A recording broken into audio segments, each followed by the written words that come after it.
It was a day when all roads in India led to only one destination, Ayodhya. I'm Barkha Dutt, you're with the Mojo Story. And on this special broadcast today, we will be looking at the big Ram Mandir moment, the Pran Pratishtha ceremony that was performed and led by the Prime Minister. Ramlalla's idol was unveiled for all of the country to see. So far, we've been seeing it in bits and snatches.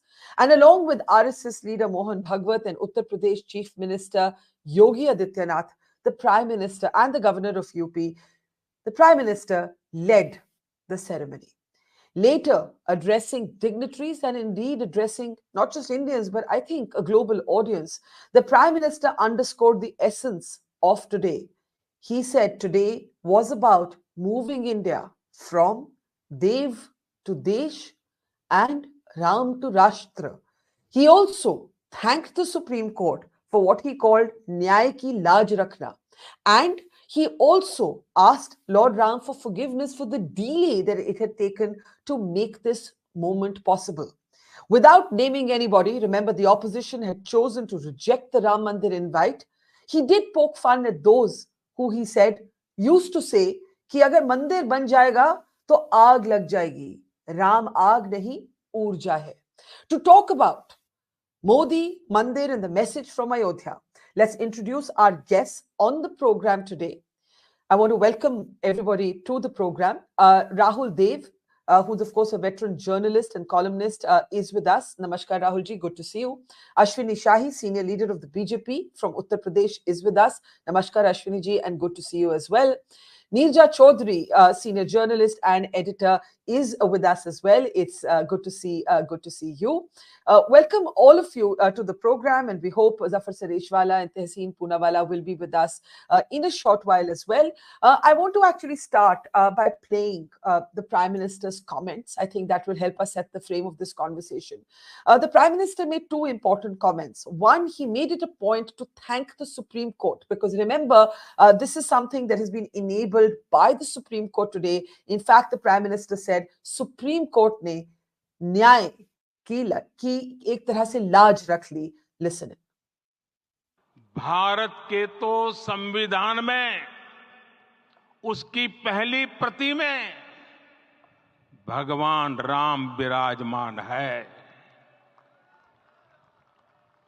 संविधान के अस्तित्व में आने के बाद भी दशकों तक प्रभु श्री राम के अस्तित्व को लेकर कानूनी लड़ाई चली. मैं आभार व्यक्त करूंगा भारत की न्यायपालिका का, जिसने न्याय की लाज रख ली.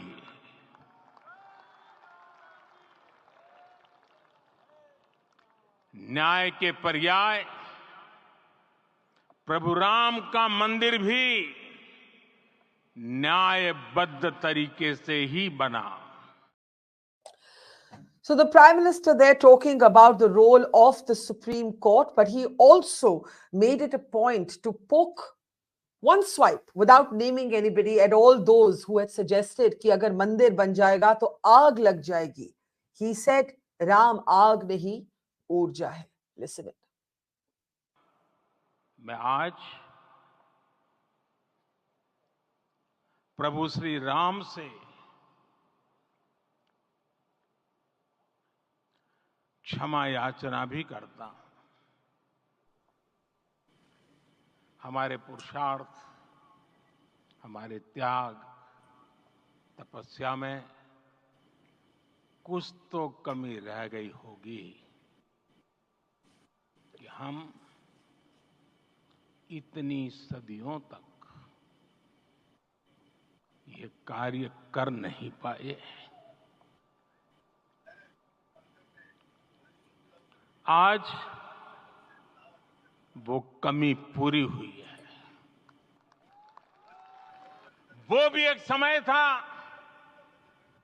जब कुछ लोग कहते थे कि राम मंदिर बना तो आग लग जाएगी.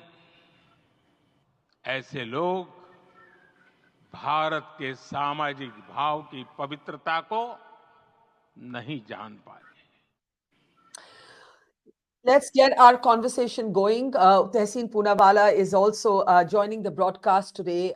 And let me actually start with picking up from where the Prime Minister left off. Before I come to Ashwini Shahi, who's a BJP leader, and Tehseen Poonawalla, who supports the Congress, let me actually start with the two senior journalists and ask them what they think the big takeaway was from the moment today. Neerja, if you can hear me, what for you was the biggest takeaway from the Prime Minister's words?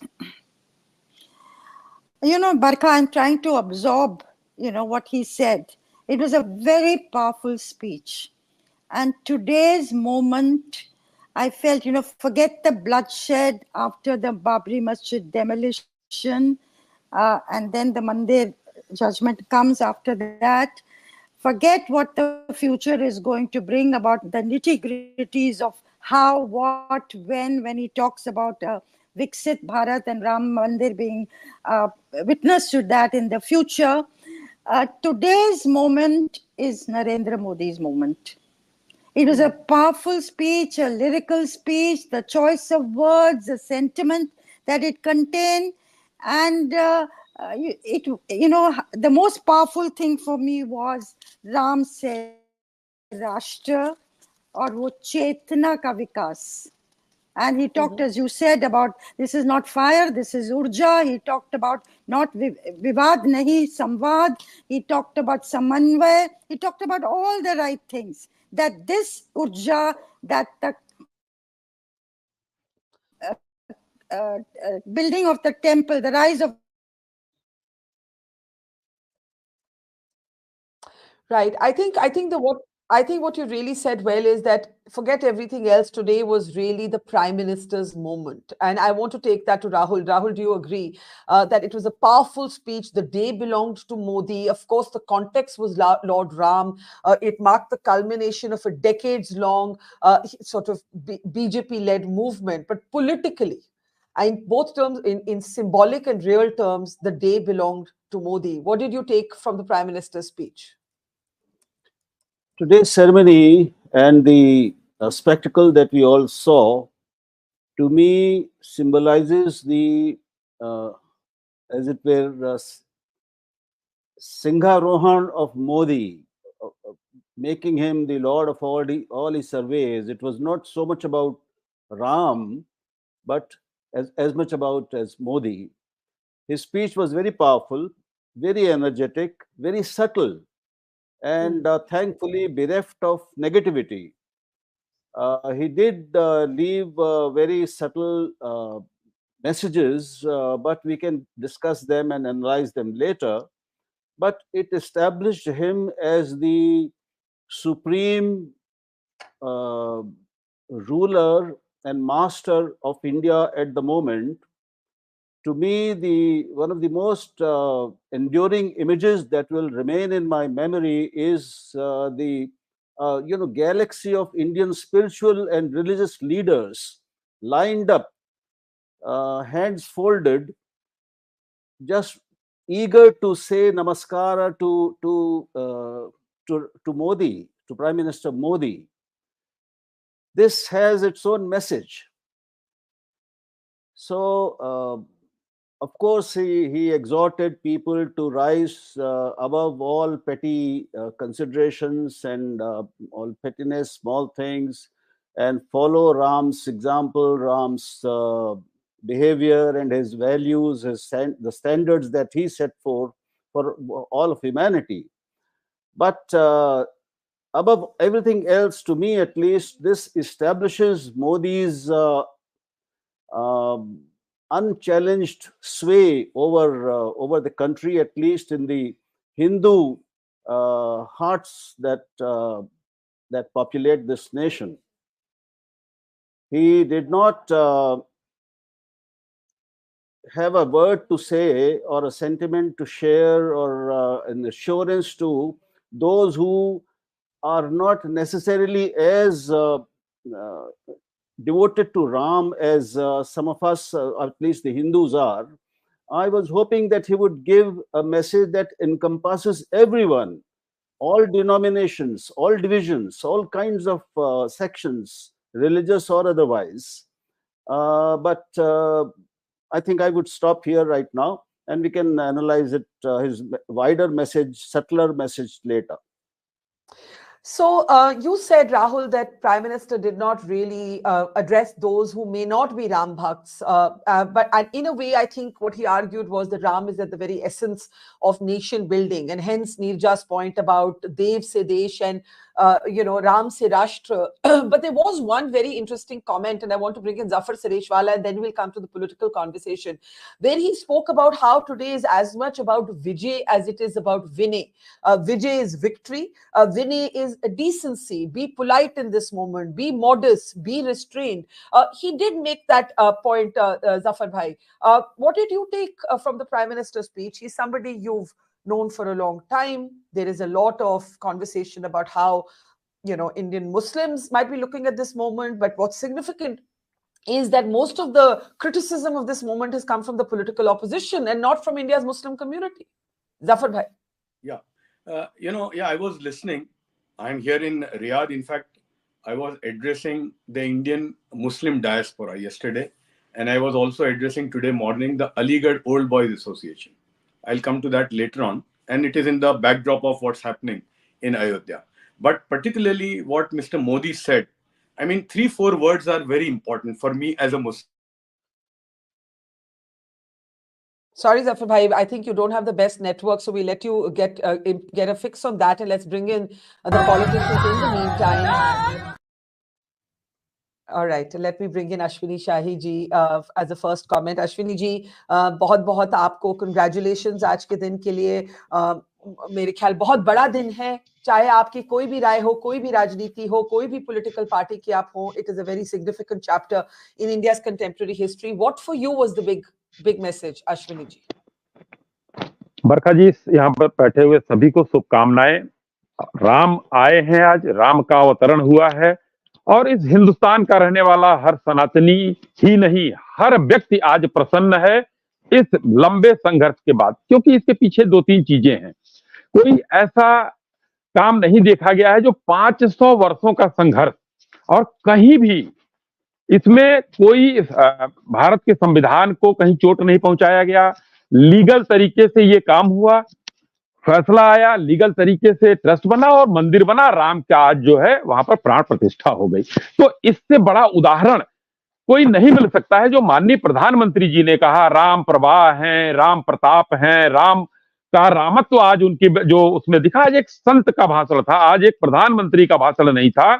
और आज जो जिसको बोलने से न नीरजा जी रुक पाई और न राहुल जी रुक पाए, कि एक बहुत ही मजबूत भाषण माननीय प्रधानमंत्री जी ने दिया था, और उसमें कहीं भी कोई किसी के लिए कोई गड़बड़ नहीं था. उन्होंने सबके लिए एक मंत्र दिया. जैसे आपने शुरू में कहा मोदी, मंदिर एंड मैसेज, तो मैं कहता हूं कि एक मंत्र था, एक उस संत का जो 11 दिन तक यम जो है उसमें साधना में थे. आज उन्होंने मंच पर चरणामृत ग्रहण करने के बाद उस व्रत को तोड़ा. तो एक साधक के रूप में आज वो दिखे, और वो साधक जो है देश को एक मैसेज दे गया. चाहे अब इसको कांग्रेस मैसेज माने अपने लिए, भाजपा अपने लिए मैसेज माने, हम लोगों को तो ये लग रहा है कि देश को राष्ट्र चेतना की बात उन्होंने की. राष्ट्र चेतना में 140 करोड़ लोग रहते हैं, न कि यहाँ के सनातनियों और हिंदुओं और उसके लिए किया किसी संप्रदाय किसी के लिए. राष्ट्र चेतना में सभी आते हैं, सभी मत संप्रदाय के लोग आते हैं. और बड़ा ही विहंगम दृश्य आज का था. और मैं सच बताऊं कि जब प्राण प्रतिष्ठा हो रही थी और हम लोग देख रहे थे, तो रोम रोम पुलकित था. और मैं खुद बता रहा हूं, मेरे आंखों से पानी गिर रहा था. ये हमारी अपनी चीज है, क्योंकि ये लड़ाई, कठिन लड़ाई, एक राम राजा जो 14 बरस का वनवास काटे, जिनके उसमें कहीं पर कोई एक कहा जाए कि बहुत सुख नहीं था. उन्होंने न्याय के लिए पत्नी को त्याग दिया, जिसका जिक्र माननीय मोदी जी ने किया कि संविधान पर बाबा साहब ने उसको अंकित किया है, और वो वहां के साथ न्यायपालिका ने भी न्याय किया. तो आज देखने को मिलेगा कि 1000 वर्ष का मंत्र जो हम लोगों को, देशवासियों को दे गए, अब अगर जैसे यहाँ पर हमारे पूनावाला जी बैठे हुए हैं, ये कांग्रेस के लोग अगर ये सोचे कि 1000 वर्ष, मैंने अभी एक दूसरे चैनल पर भी यही बात कहा कि 1000 वर्ष का जो मंत्र दिया है उन्होंने, तो क्या कांग्रेस को पिंडदान के लिए कोई मिलेगा हिंदुस्तान में? नहीं मिलेगा, बाहर से बुलाना पड़ेगा. ये एक राष्ट्रवाद, राष्ट्रीय चेतना जो जागृति हो रही है, देव से देश तक और राम से राष्ट्र तक, बहुत बड़ा नारा है और इसको आत्मसात करते हुए हम लोगों को आगे बढ़ना है। कोई राजनीतिक बात आज करने की इच्छा नहीं हो रही है बरखा जी। बस इतना कहूंगा कि आज राम आए हैं, आज रात में दिवाली मनाई जाएगी, दिन में आदमी खुशी मना रहा था, बहुत अच्छी बात है। सबको फिर से शुभकामनाएं।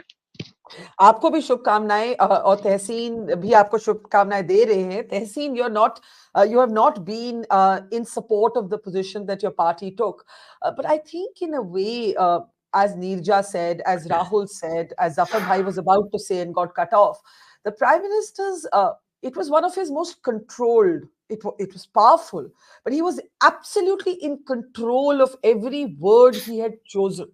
It was a very carefully constructed and delivered speech. And in a way, amidst that sea of saffron, he also asked for Vinay along with Vijay, decency along with a sense of victory. For you, as someone who does not support the BJP, what did the moment convey? So, Barkha, first of all, many, many congratulations to everyone on this panel, to all your viewers and all to our fellow citizens on finally the Pran Pratishtha of Ramlalla and the inauguration of the Ram Mandir. And to me, this movement signifies a cultural renaissance in India. The way the structure was brought down was of course unacceptable. But the way this temple has come about through a constitutional means, through the orders of the Supreme Court, and also in what was essentially a title dispute, the other side, which was the Muslim side, got 5 acres of land. Now, in a title dispute, one side will win, one side will lose. This is the greatest country in the world because the courts went out of its way to give the losing side 5 acres of land. So I think this is done beautifully, and we have a fantastic temple. Now, you're right. If my advice was taken by the India Bloc, the India Alliance, all of them, all the leaders representing the India Alliance should have been present there. That is my opinion. They could have been a part of the celebration. Sure, the Prime Minister had control over it. Sure, the Prime Minister had a vice-like grip. Sure, the Prime Minister was going to deliver the speech. But the fact is that this was a cultural moment, including voters of Congress, voters of RJD, voters of SP, voters of other political parties that had united on an issue of faith. So you should have been there representing them. It is nice that the Ram temple is being built. That is come through 500 years of struggle, through a constitutional process. But what is even more difficult than that struggle is delivering Ram Rajya. And I firmly believe this government has not delivered Ram Rajya. Be it COVID, and Barkha, you share a personal grief during COVID. Be it demonetization, be it other aspects. This government has continuously failed we the people. Ram Rajya was about inclusivity. Lord Ram did not speak words. Last time on your show, I said when the transgenders were left outside when he entered Ayodhya, he reopened the gates to let them in. Ram Rajya was about taking people along, was not about making speeches. But none of the issues you have raised have actually cost the Prime Minister politically, and that's the point. That is because the opposition has not learned the art of communication. And I saw your fabulous podcast with Neerja ji, and I want to congratulate the two of you all on that. And that is the essence of what your podcast with her was. The ability to communicate your point of view to the opposition, to the people of India has been lost by the opposition.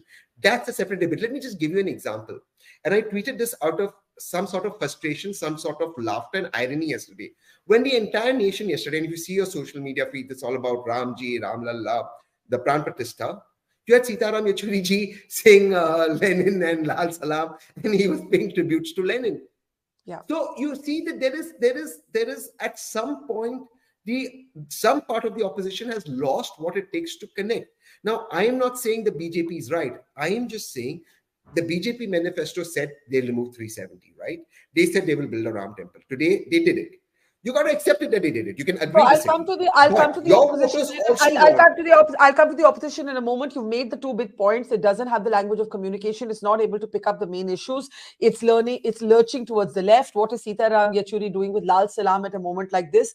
But very quickly, because I want to try and get a comment each from Zafar and Neerja, who are not on the best connections. Very quickly, when you heard the Prime Minister's speech, you as a person who supports the other side, what did you think about his speech? What was the central takeaway for you, Tehseen? In one line, I need to go to the others. It was a speech very well spoken. He spoke extremely well. However, let me put the however. It is easy to speak. It is tougher to deliver. I want my Prime Minister not just to talk about Vijay and Vinay. I want my Prime Minister to deliver Vijay and Vinay for my country. You cannot talk about Vijay and Vinay and unifying people and then in a political speech say dangayon ko kapdon se pehchana jata hai. That Lord Ram never did. Never did. My Ram never did that. Okay, Zafar Sareshwala, I'm really hoping we're able to get you to stay long enough to hear your central argument. Go ahead, Zafar. Yeah, Barkha, see, for me today, because this whole thing was developed that it is BJP, then, the kind of in social media and particularly the ultra right wing of the BJP, the kind of things which were coming up. I think with Mr. Modi's 3-4 words which he used today, he said Sanmay means togetherness. Then he said samvad hoga, means discussion hoga. Then he also used the word ke urja hai. तो मतलब और ये विनय की जो बात की उन्होंने, जो आपने कहा, आई थिंक ये एक बहुत अच्छा मैसेज है. बट आज एक और बात मैं यहाँ कहना चाहता हूँ कि देखिए कि जनरल मुसलमानों ने generally, because I have been travelling since last year, in fact I did my तालीम और तरबियत programme last year in Ayodhya in December last year. I stayed in Ayodhya.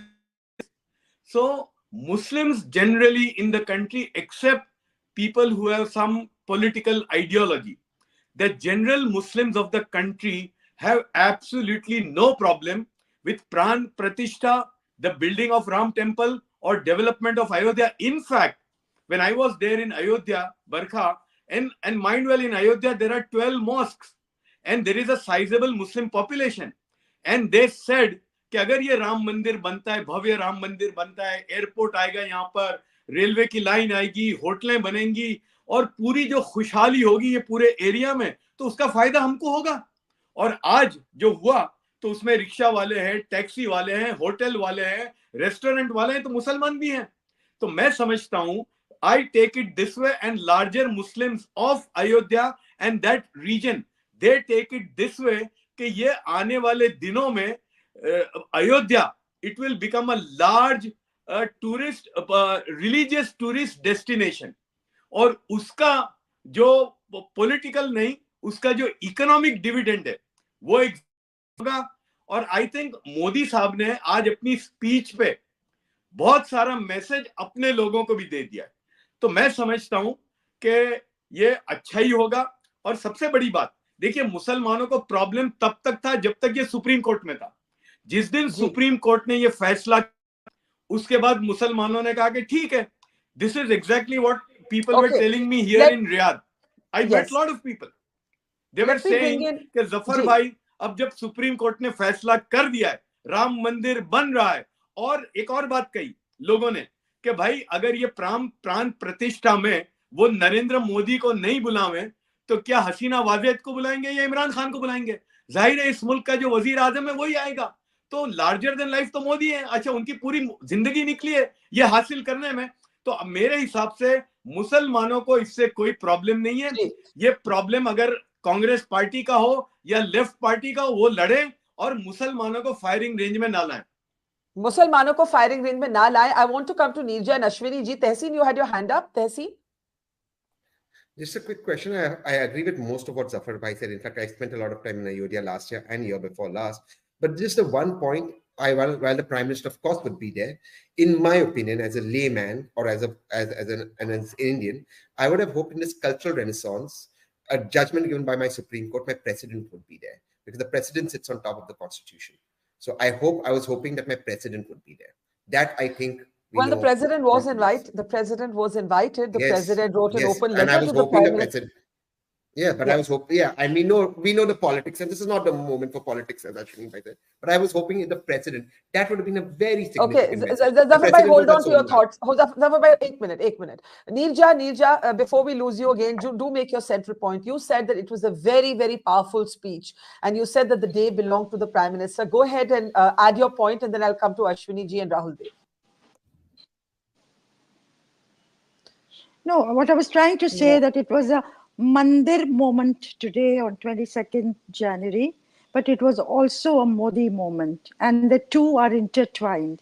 And you Yes. see, what comes across to you and to people is that Modi delivered on the Mandir, which prime ministers before him and leaders before him could not. They had to put it on the back burner. There were conditions like that, but he has delivered. And people say he delivered on Kashmir, he's delivered on the Mandir.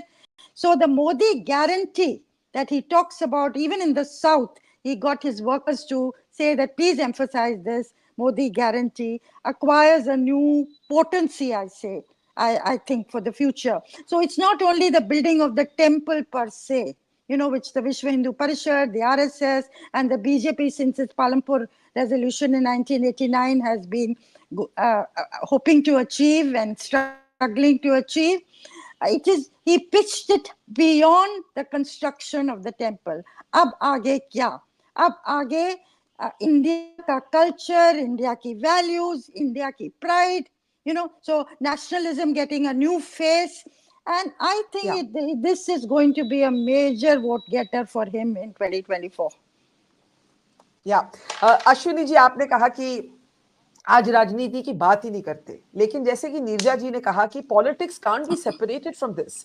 The entire base of the BJP from 2 to 89 seats was built on the back of this Ram movement. Today, every word that the Prime Minister has said, जैसे नीरजा जी ने कहा कि उनकी speech के बाद, इस मंदिर के बाद जो एक परसेप्शन है वो ये भी है कि मोदी जी ने जो कहा, बीजेपी ने जो कहा, उन्होंने कर दिखाया. तो पॉलिटिक्स को कैसे सेपरेट करें हम? और जैसे जफर सरेशवाला ने कहा कि इस स्पीच में उनके अपने लोगों के लिए भी एक मैसेज था. आप उनके अपने लोग में से हैं, उनके समर्थक हैं, उनके पार्टी के सीनियर प्रवक्ता हैं. आपको क्या मैसेज मिला, एक राजनीतिक मैसेज, अगर आपको उनके भाषण में अगर आप ढूंढते तो आपको क्या मिलता? देखिए बरखा जी, अभी नीरजा जी ने भी कहा कि धर्म में अब राजनीति न देखा जाए, तो यही तो हम लोग अब अगर कुछ कहते, हम लोग तो कहते नहीं है, लेकिन ये विरोधी दल के लोग ये कहते हैं कि भाई ये राजनीति करती है भाजपा हर जगह, धर्म को राजनीति से अलग रखो.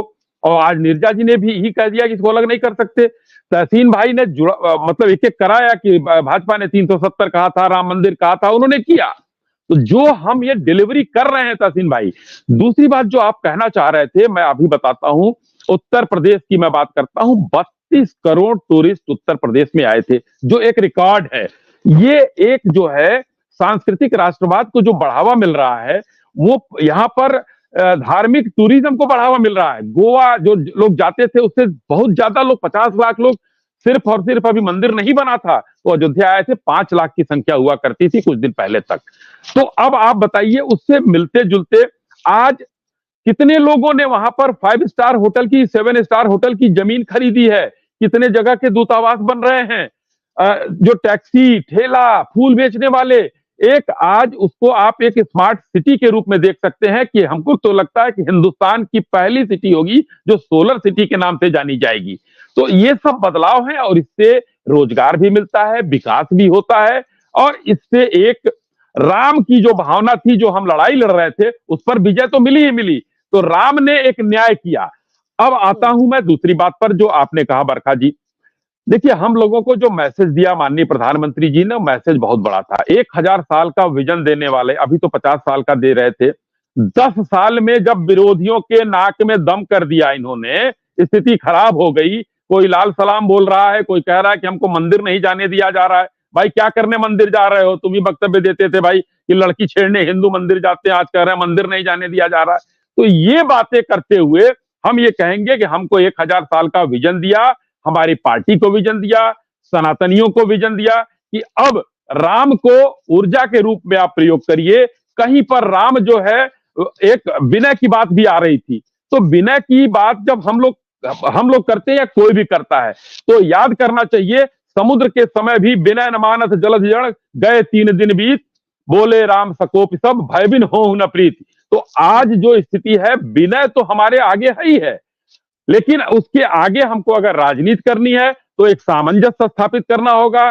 देश को विकास के लिए उस पर ले जाना होगा. तो हम विकास भी दे रहे हैं, चाहे वो दक्षिण का विकास हो, चाहे पूर्वोत्तर का विकास हो. कांग्रेस के शासन में पूर्वोत्तर कटा हुआ सा था. दक्षिण में क्या विकास हुआ था आप देखिए. जहां भी माननीय प्रधानमंत्री जी जा रहे हैं, वहां पर विकास के लिए 25,000, 50,000, अच्छा, 10,000 करोड़ की योजनाएं लेकर जा रहे हैं। मुझे आप ही की बात लेते हुए राहुल देव को लाना है इस कॉन्वर्सेशन में। जफर भाई, just 1 minute। Rahul, Neerja Chaudhary believes that this is going to be a major vote getter. But for the BJP, there is one very interesting question. This is a culmination of one phase of Hindutva. They now have to decide what the next phase will look like. And the Prime Minister himself said, Ab aage kya? Ab aage kya? And he tried to answer that question, but of course, that question also has to be answered in political and ideological terms. Which direction do you think the BJP goes in from this moment? I myself, Barkha, waiting to see what the direction BJP and the larger Sangh Parivar takes after today. Because there are elements, part of the Sangh Parivar, who are openly declaring that we have a list of 40,000 temples that were demolished, and we are going to reclaim them, and no one is going to stop us. Whether we will see an end to this divisive politics that has sort of bedeviled the country for so long. What I have seen today is not cultural nationalism, but religious nationalism. Are we ready for that? Because culture and religion are related, but not the same. I am seeing what I am seeing in the last few days, especially by the Honorable Prime Minister's actions, the merging of complete unification of what we call Dharmatantra, Dharmasatta, and Rajasatta, the power of the political power and religious power becoming one and the same, becoming indistinguishable. And this is epitomized by the most powerful man in the country, who is elected Prime Minister, not king. But we have seen a king-like mannerism and king-like maneuvers. To me, it may gladden the hearts of some Hindus, but to me, it makes me a little apprehensive. Is this the direction our polity is going to increasingly take? Okay, let me pick up this point that you've made about cultural nationalism not being the same as religious nationalism, and also does the Mandir Masjid debate around which places of worship may have once had temples beneath them, does it end in this moment? Ashwini ji, आप कुछ कहना चाह रहे थे, उसके बाद जफर भाई, then Tehseen and then Neerja. बोलिए Ashwini, बताइए। मैं सिर्फ एक लाइन कहना चाह रहा था। राहुल जी, देखिए, जो भी भ्रम फैला रहा, 40,000 है और 4 लाख है, मस्जिदों को तोड़कर हम कुछ करेंगे, ऐसा कहीं से भारतीय जनता पार्टी आरएसएस नहीं करने जा रही है। हाँ, अगर कहीं पर हमको ये लगता है कि आक्रांताओं के द्वारा तोड़ा गया है मस्जिद, मंदिर, जो भी किया गया है, उसको हम संवैधानिक रूप से न्यायालय के तरीके से लड़कर, जैसे हम काशी और मथुरा की बात करते हैं, न्यायालय में चल रहा है, न्यायालय का जो फैसला आएगा हम मान लेंगे। लड़ाई तो लड़ना है, हम उसको पीछे नहीं हटेंगे, लड़ाई जरूर लड़ेंगे। 500 साल तक राम की लड़ाई लड़े, हो सकता है कि इतनी लड़ाई इन दोनों मंदिरों के बीच चले, लेकिन संवैधानिक रूप से। पर कहीं तो एक लक्ष्मण रेखा ड्रॉ की जाएगी कि इन जगहों को छोड़कर आगे और नहीं। कितने हम ऐसे साइट्स पे जाते रहेंगे अश्विनी जी? और ये सवाल मेरा जफर भाई आपसे सवाल है। आपने कहा that once the Supreme Court delivered a verdict, no Muslim in India had a problem. Iqbal Ansari, the litigant himself, was part of the ceremony today. मानी आपकी बात, लेकिन अश्विनी जी ने कहा कि भाई लीगल लड़ाई तो सबका हक है, और हम काशी और मथुरा की बात करना चाहें तो हम लड़ेंगे तो सिर्फ कोर्ट में लड़ेंगे, और किसी तरह की लड़ाई नहीं होगी। राहुल देव कहते हैं कि भाई no, this is religious nationalism, not cultural nationalism, will that it's not ending with Ayodhya. आप क्या कहेंगे Zafar bhai? See, Barkha, my feeling is that I think very subtle message Prime Minister Modi has given today. And I repeat, this message is for his people. I think the way after 2002, when Mr. Modi consolidated Hindu votes, he started this whole movement of vibrant Gujarat development model, 11, 12 years. We know that. I think from now on, BJP will have reaching out to people who are not with them. I think this is because they have achieved which nobody had achieved in last 50, 60, 70 years. And I could feel that last year when I was in Ayodhya also, because that mandir was in full swing, बन रहा था. हमने जब तालीम और तरबियत का programme किया वहां पर, तो मैंने गेस्ट ऑफ ऑनर में 2 लोगों को बुलाया. I invited the Mahant of Hanuman Gadi. He was there on stage. And I also invited the Maulana of Jama Masjid of Ayodhya. Both of them were on stage. और 70% हिंदू बच्चे थे. तो मुझे तभी लगा कि ये मंदिर बनने के बाद जो हम समझते थे कि मुसलमान बिल्कुल वाइप ऑफ हो जाएगा अयोध्या और फैजाबाद से, ऐसा नहीं होगा. एक नई दुनिया चलेगी. तो और रही बात, आपने जो काशी और मथुरा की बात की, recently I was in Banaras for this तालीम और तरबियत प्रोग्राम. वहां की जो मस्जिद है, जो ज्ञान व्यापी, वो लोग मेरे पास आए कि जफर भाई यार आप इसमें कुछ हमारी मदद कीजिए. So what I said, and this is the feeling of all Muslims, मैंने कहा देखिए आपको लड़ाई लड़नी है जो कोर्ट में चल रहा है, ये लास्ट 6-8 महीने पहले की बात है. मैंने कहा सिर्फ आप इसको एक लीगल इश्यू के तौर पर ही लड़िए. Don't make it a Hindu versus Muslim issue. और मैंने कहा मेरे एजेंडे में ही नहीं है ये, मैं इसमें नहीं पढ़ूंगा. आपके बच्चों को फाइनेंशियल लिटरेसी करवानी है, कैपिटल मार्केट सिखवाना है, आपके बच्चों का एंटरप्रेन्योरशिप, मैं यहाँ 10 प्रोग्राम करने के लिए तैयार हूं. लेकिन ये मस्जिद और मंदिर के झगड़े में मैं नहीं पढ़ना चाहता. आप करिए, लेकिन आप ये मत कहिए I have problem with one more thing. हमेशा ये कहा जाता है कि मुस्लिम पक्ष, भाई ये मुस्लिम पक्ष नहीं है, ये वो जो कमिटी है ये उनकी और वहां वालों की लड़ाई है. ये इसमें सारे हिंदुस्तान के 20 करोड़ मुसलमानों को आप खुदा के वास्ते मत लीजिए. Make it a legal issue. Court जो फैसला करे वो करे. I think it should be reduced only to this much. Okay, let's get to last comments now. Tehseen, you have already spoken about how the opposition does not have a language of communication. There are issues, but the opposition isn't able to convert it into issues. Where does the opposition start after the kind of speech that the Prime Minister has made today? Where does it start? For starters, don't do Lal Salam. But jokes apart, because people don't like it. But jokes apart, look. Communicate your vision of India to the people of India. Congress voters, SP voters were present here today. This is one part that the BJP promised to deliver. Full kudos. But there's also several other reports. India is seeing the worst unemployment ever. In fact, a report that just came out this morning said over 80% of the people who are graduates below the age of 25 are unemployed. 80%.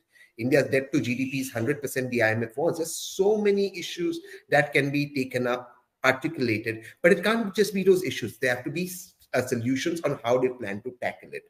Secondly, I think rather than being angry, rather than being troll-like, rather than being aggressive, look at the issue from the prism of how can you get fence sitters onto your side. Not everybody who's voted BJP in 2014 or 2019 is a Sanghi, or is a Modi Bhakt, or is a BJP Bhakt, or is communal. You will only win elections by numbers, and numbers will come when the fence sitters come. So get out of the echo chambers, reach out to the to people who are genuinely suffering, and it is your duty as an opposition to raise these voices. I ask this, let's leave this Ram temple aside for a minute and ask yourself, Barkha, Nirja and Rahulji, 3 very experienced journalists here. 149 odd MPs were thrown out of parliament. 149. Rahulji, Nirjaji, Barkha, hands on your heart. What would the BJP done if they were dead MPs? And what did the opposition do? Unhone jantar mantar pe chakkar lagaya.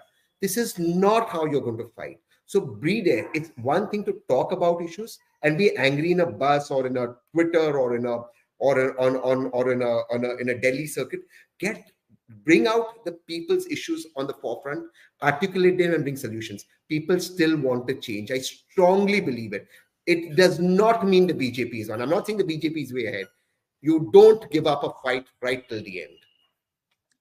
Let me bring in at this point, before I come to Ashwini ji, Rahul ji. You said, last comments, let's start with you, Rahul ji.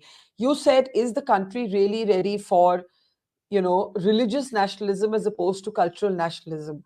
But what is the ideological answer of the opposition? Because if you see, Arvind Kejriwal today directed all of his legislators to lead Hanuman parts in Delhi.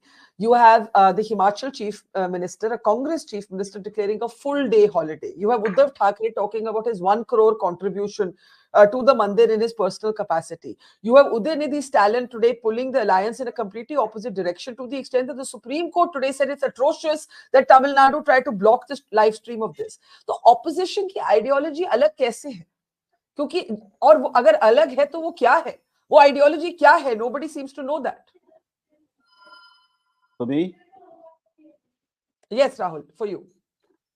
You see, the opposition has to, first of all, put together and put before the people a composite, complete, comprehensive, holistic ideology, an alternative vision of India, which is inclusive, which does not look down upon spiritualism, on religious and cultural aspects of India and in Indian civilization, but puts the Indian civilization and the best values it symbolizes in a holistic manner, which excludes no one, and which is not driven by negativity, not driven by hatred for a section, which is not overburdened by the wounds of history, but which is bold enough to create a new future, a new vision for future of India, not for the past of India, not resurrecting the past, but creating a new vision, a new dawn, a new civilization.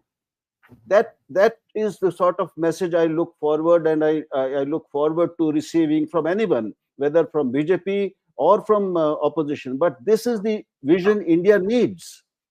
Okay, Neerja, what really stayed with you in the Prime Minister's speech? What words stay with you? What are the words that you think are going to define, in a way, India after the Mandir and the elections after the Mandir? And politics, I think, have changed perhaps fundamentally.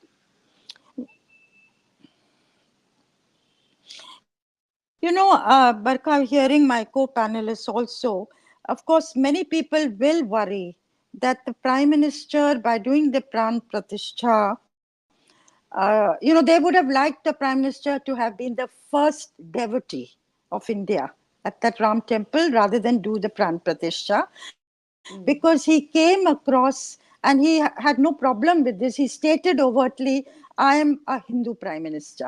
He did all the rituals and, the fasting of 11 days and so on, sleeping with one blanket and so on. So many people will worry this. Are we seeing a shadow about religious nationalism? And somewhere, I think that is a thing that is here to stay. Does this urja that he talked about, and he talked about the right words. These are words one caught hold of and, hope that these will be the defining words for the future. Samvad, urja.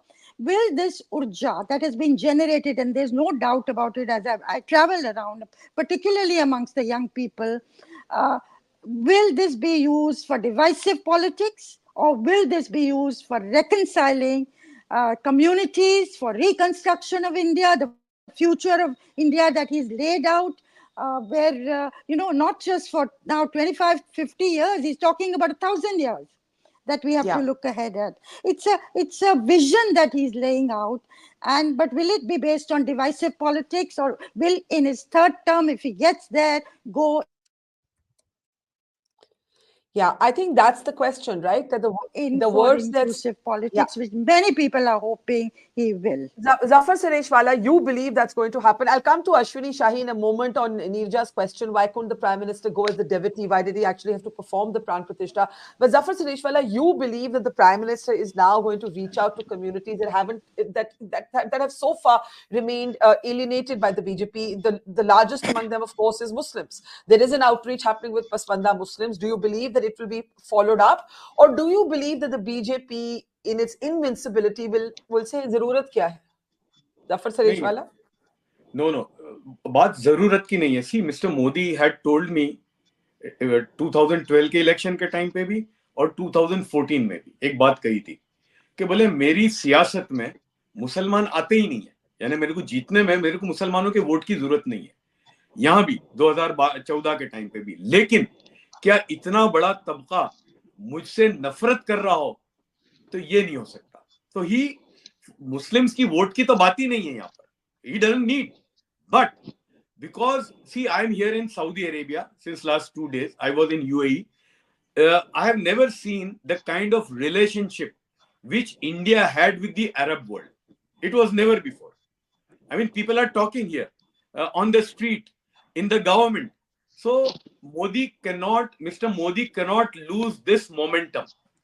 Second, in 2-3 weeks' time, he's going to be in UAE where there is an inauguration of a Hindu temple. Now, the land for that Hindu temple was given by the most Islamic ruler of the world. Mohammed bin Zayed is not they don't call themselves Muslim rulers. They call themselves Islamic rulers. And that land has been donated by him. So, यहाँ भी हो रहा है, Saudi Arabia में भी. तो जो रिश्ता हिंदुस्तान का अरब वर्ल्ड से और खासतौर से इस्लामिक वर्ल्ड से, इनफैक्ट हमारे 26 जनवरी का जो फंक्शन हो रहा है अभी, उसमें हमारी एम्बेसी ने जो अफगानिस्तान के रिप्रेजेंटेटिव है उनको बुलाया है एज गेस्ट ऑफ ऑनर. तो मैं नहीं समझता उस पे काफी झगड़ा चल रहा है क्योंकि उस पे झगड़ा चल रहा है कि आप तालिबान रिजीम को ऐसे सेरेमनी में शामिल कर रहे हैं. चलिए वो अलग एक डिबेट है. But your point is taken. मेरा कहने का मतलब ये है, you believe the outreach will happen. You believe the मेरा कहने का मतलब है कि आउटरीच होगा जी. Tahseen, and then I will give Ashwini Shahi the last word. Tahseen, go ahead. This, while I completely understand Rahul sir or Girja ma'am's fears of India becoming a Hindu Rashtra, this is what I've really read a lot on social media, and a lot of commentators, and they're well-meaning commentators, they have it. Please, Barkha, let's go back to our history and our civilization. In the last 60, 70 years post-independence, I don't think there's been such a tectonic shift in a sense that suddenly the Muslims, and I think Zafar Bhai will speak for me, along with me, are insecure at this moment. I think there were far more violent incidences in the past. That's not happened. I think what the Muslims also have realized, and the Hindus, there is a unity in terms of wanting development, wanting progress, wanting to sort of go up the ladder and be aspirational. I think if you can tap into the aspiration, there is a chance for the opposition. So everybody wants to be aspiration, partly because social media is bringing your aspirations right into your eyes, right onto your screens, into your hands. So everyone wants to be aspirational, and aspirational is purely secular. To wear better jeans, to wear better clothes, to go to a better school, etc. That will obviously triumph over everything else if you can tell people how you can fulfill their aspirations. In a sense, the Prime Minister today also fulfilled aspirations of people. That is one way of doing it. There are other aspirations as well. If the opposition can do that, they still have a hope. Don't get into this fear of this becoming a Hindu Rashtra. Wo nahi ho raha hai. What happens in the future separate. At this moment, that's not the transition. Ashwini ji, my last question to you, that Hinduism, the Supreme Court called it a way of life. अब कुछ columnists जैसे प्रताप भानु मेहता है, उन्होंने argue किया है कि now Hinduism is completely politicized. It is now a political weapon. और आज जो हमने देखा, जैसे नीरजा जी ने कहा, वो एक overwhelming religious sentiment तो भी था ही, लेकिन it was a moment of political domination, और वो political domination को हिंदू धर्म से सेपरेट नहीं किया जा सकता. इस पे आप क्या कहेंगे? देखिए बरखा जी, 2-3 बातें हैं. अगर हिंदू धर्म इसको लेकर भारतीय जनता पार्टी अगर मंदिर आंदोलन से जुड़ गई, तो भारतीय जनता पार्टी ने अपनी 4 सरकारें गंवाई.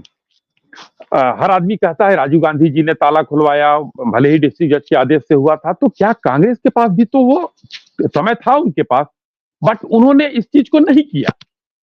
उनके पास समय था तो क्या वो हिंदुओं के खिलाफ थे, वो इसलिए नहीं किया, या वो करना नहीं चाहते थे इसलिए नहीं किया. बहुसंख्यक हिंदुओं को 14 के पहले मैं कहना चाहता हूं कि जय श्री राम का नारा लगाने वाले को कम्युनल कहा जाता था इस देश में, और आज भी लोग कहते हैं. लेकिन अब धीरे धीरे देखिए किस तरीके से आज तहसीन जी ये कह रहे हैं कि विपक्ष के पास वो कम्युनिकेशन स्किल नहीं है जो मोदी जी के पास है. तो कहीं ना कहीं इतने बढ़िया समर्थक और ऐसे लोग अगर इस चीज को मान रहे हैं, तो उसमें आप हिंदू जोड़िए मंदिर से, या उसको कोई विरोधी कहिए. मैं जफर भाई की बात से एकदम संतुष्ट हूं और सहमत हूं कि हिंदू मुस्लिम इसको कहीं नहीं किया जा रहा है. ये तो विरोधी दल के लोग, अभी जैसे मान लीजिए 1000 वर्ष का टारगेट दिया है माननीय प्रधानमंत्री जी ने, तो उन्होंने क्या सोच कर दिया है? उन्होंने तो ऊर्जा और इसके विकास के विजन को दिया है। उन्होंने ये नहीं कहा है कि 1000 वर्ष में जो है हम तैमूर लंग की तरह सब तहस नहस करते हुए चले जाएंगे, एकदम नहीं कहा है। संतों की तरह उन्होंने कहा 1000 वर्ष का विजन लीजिए आप लोग और इस पर काम कीजिए, और वो करना चाहिए, हम लोग उस पर काम करेंगे। तीसरी बात, जो आज देखने को मिला है, इससे पूरे देश में विरोधियों के मन में एक हलचल मची हुई है। अभी जैसे नीरजा जी ने कहा कि जो हिंदू की तरह उन्होंने रिचुअल्स किए, नीरजा जी बड़े दुख के साथ कहना पड़ रहा है कि सबका धर्म सबके लिए बड़ा होता है। जफर भाई यहाँ है, तहसीन जी हैं, या कोई भी मुस्लिम व्यक्ति है, जफर भाई को अगर हम काशी हिंदू विश्वविद्यालय का वाइस चांसलर बना देते हैं और उनके घर में कोई दुखद दुर्घटना हो जाती है, किसी वयोवृद्ध की जो है इंतकाल हो जाता है, तो क्या वो दफनाएंगे नहीं? वो कहेंगे कि मैं काशी हिंदू विश्वविद्यालय का वीसी हूं तो मैं उनका जो है जलाऊंगा? ये नहीं होता है। जो हमारा धर्म है, माननीय प्रधानमंत्री जी का धर्म है, उस धर्म से उन्होंने 11 दिन का वो प्रण लिया, उसके हिसाब से उन्होंने काम किया। अब आप उसको कह देंगे कि नहीं वो प्रधानमंत्री हैं इसलिए वो हिंदू नहीं हो सकते, वो मुस्लिम नहीं हो सकते, ये नहीं है। आदमी की व्यक्तिगत आस्था भी होती है, उसको आप राजनीति से जोड़े, उसको धर्म से जोड़े, ये देखने वाले के चश्मे का असर है। वरना जो काम हुआ है, इससे मैं राहुल जी आपसे भी कहता हूं कि ये वाकई सांस्कृतिक राष्ट्रवाद का संदेश है। इसमें कहीं भी कोई भी जातिवाद और उसका जो है सांप्रदायिकता का मामला नहीं है। I have to end it. I have to end it there. This debate will continue. We're totally out of time. Many of you have to go on to other programs. Thank you very much to Neerja Chaudhary, Rahul Dev, to Zafar Sareshwala, to Ashwini Shahi, and to Tehseen Poonawala. Thank you so much for watching. Our special programming continues. बार-बार इस discussion में आपने सुना कि कैसे प्रधानमंत्री ने कहा कि राम आग नहीं ऊर्जा है। उनका reference था to those who thought that the building of this temple would be a divisive moment, would potentially divide society. The fire in this case, the arg, was used as a metaphor. As our special programming continues, listen to this excerpt from the Prime Minister's speech. वो भी एक समय था जब कुछ लोग कहते थे कि राम मंदिर बना तो आग लग जाएगी। ऐसे लोग भारत के सामाजिक भाव की पवित्रता को नहीं जान पाए। राम आग नहीं है, राम ऊर्जा है। राम विवाद नहीं, राम समाधान है। राम सिर्फ हमारे नहीं है, राम तो सबके हैं। राम वर्तमान नहीं, सिर्फ वर्तमान ही नहीं, राम अनंत काल है। All right, if you have just joined us, all roads in India led to Ayodhya today. If the day was about the Ram Mandir, it was also a day about Modi's domination. These are the images that you are seeing from Ayodhya earlier today, where the Prime Minister led the Pran Pratishtha ceremony. He was accompanied by the RSS Chief Mohan Bhagwat and the Uttar Pradesh Chief Minister Yogi Adityanath. As the Prime Minister bowed before Ramlalla, the idol of which was revealed to all of India today, in the presence of icons from all walks of life, top businessmen, top actors, top sporting icons, and thousands of BJP workers and saints and sadhus that created a sea of saffron. It's the address that the Prime Minister delivered later that is going to be decoded for all times to come. The Prime Minister, without naming anybody, took a swipe at those who have suggested कि इस मंदिर को बनाने से आग लग जाएगी. He said Ram aag nahi urja hai. He also spoke about Lord Ram in the context of nation building, invoking a phrase that is going to be quoted a lot in the run-up to 2024. Dev se desh aur Ram se rashtra. He also asked Lord Ram for forgiveness that this moment had taken so long to achieve. And finally, he thanked the Supreme Court. He said Supreme Court ne, in a sense, nyay ki laaj rakh li. To decode the Ayodhya message, the Ayodhya moment, the Mandir moment, but also the Modi moment. Let's introduce our guests on the program today as we continue our special programming. Joining us is Sugata Srinivas Raju, well-known author and journalist. Also joining us is Pavan Verma. He's the author, I think, of 24 books at last count, including one on more than one, I would say, on Hindu religion, and therefore has a lot to say on this subject, also on the Adi Shankara. Thank you, Pavan, for joining us. Hindol Sen Gupta is also the author of a book on political Hinduism, very well placed to talk about the developments today. Also joining us is well-known psephologist, our favorite political pundit, Yashwant Deshmukh of Sea Voter. And joining us from Tamil Nadu today, where the state has got a mouthful from the Supreme Court, is Sumant Raman. Thank you very much, all of you, for joining us. We just heard the Prime Minister say, Ram aag nahi urja hai. Before I come to you, one other comment that the Prime Minister made when he thanked the Supreme Court. Let's remember that what happened today was made possible because of the Supreme Court. And he, while asking Lord Ram for forgiveness that this moment had taken so long, made it a point to thank the Supreme Court for, in a sense, keeping justice alive. Listen in. Bharat के तो संविधान में उसकी पहली प्रति में भगवान राम विराजमान है।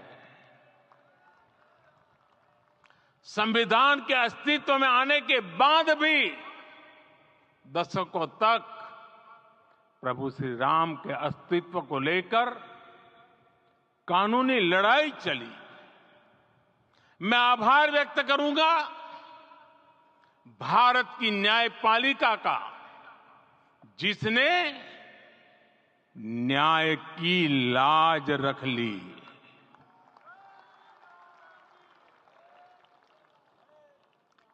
न्याय के पर्याय प्रभु राम का मंदिर भी न्यायबद्ध तरीके से ही बना। Pavan Verma, I'd like to start with you. As somebody who has spent a long time reading the scriptures, reading the texts, looking at the Adi Shankara, whom you've called one of Hinduism's greatest philosophers, the Prime Minister also spoke about Vijay and Vinay as necessary twin companions in this moment. Vijay meaning victory, Vinay meaning decency. I'm roughly translating here. What for you was the central takeaway from everything we've seen in the last few hours, the Mandir moment, the Ramlalla, Pran Pratishtha ceremony, and then the Prime Minister's address? What's your takeaway, Pavan Verma?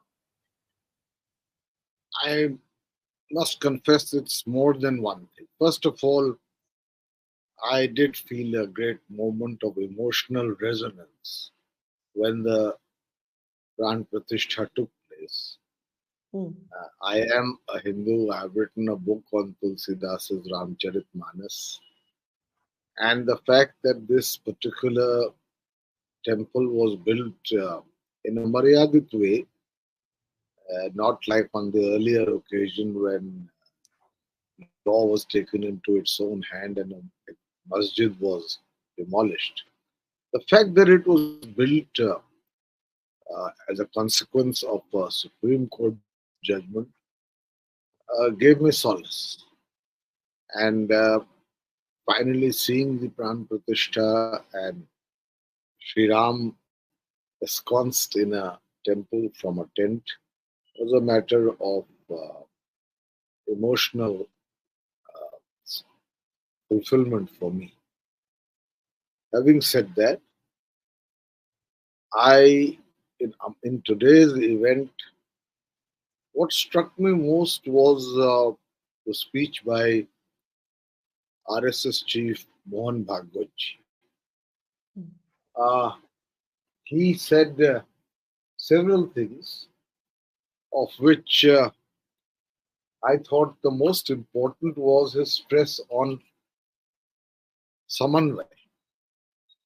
Samanvay is inclusion.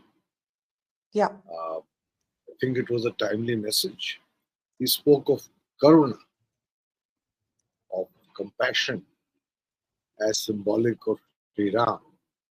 In fact, that is how Tulsidas describes him. Bhai Pragat, at the moment of his birth, his lines are Bhai Pragat Kripala, Deen Dayala. And the famous bhajan that you and I and all are familiar with, Sri Ram Chandra Kripalu Bhajam, merciful and compassionate.